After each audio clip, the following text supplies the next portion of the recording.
Služba nakupování s vizážistkou na Moravě určitě chyběla.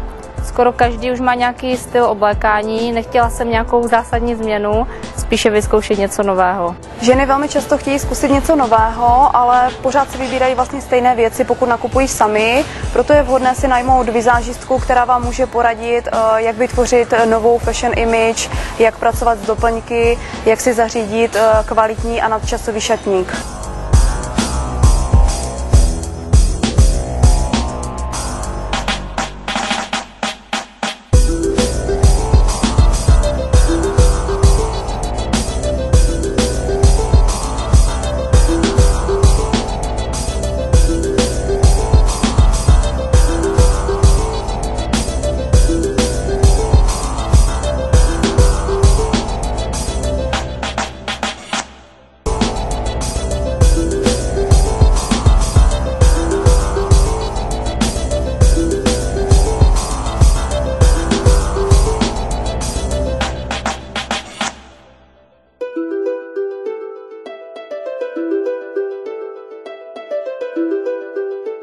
Moc jsem nepoužívala doplňky ani šperky.